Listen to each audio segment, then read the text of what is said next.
বন্ধুরা, আপনারা কি কখনো আকাশ থেকে পড়তে থাকা কোনো রহস্যময় এলিয়েন বল দেখেছেন?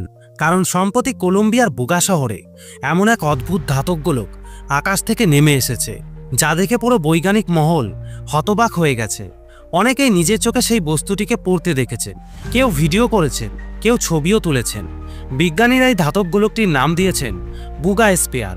এটির গায়ে কোনো জোড়া বা ঢালাইয়ের চিহ্ন পাওয়া যায়নি, কোনো অংশ আলাদাভাবে যুক্ত করা হয়নি। এক্স-রে পরীক্ষায় দেখা গেছে ভেতরে রয়েছে 3টি বড় এবং 9টি ছোট ছোট বলের মতো অংশ, সাথে একটি রহস্যময় কোর রয়েছে, যা দেখতে অনেকটা কোনো মাইক্রোচিপের মতো। কিন্তু সবচেয়ে চমকে দেওয়ার মতো বিষয় হলো এর গায়ে খোদাই করা ছিল অদ্ভুত কিছু চিহ্ন, যা দেখে মনে হচ্ছিল কোনো প্রাচীন এলিয়েন ভাষা।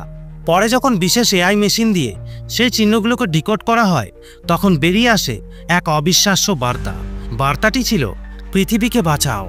এখন প্রশ্ন হলো, এই সতর্ক বার্তা কি সত্যিই কোনো মহাজাগতিক সভ্যতার কাছে থেকে এসেছে, নাকি এটি কেবল মানুষের তৈরি কোনো সিক্রেট প্রজেক্ট? বন্ধুরা, তবে আপনাদের কি মনে হয়? অবশ্যই আপনাদের মতামত কমেন্টে জানান।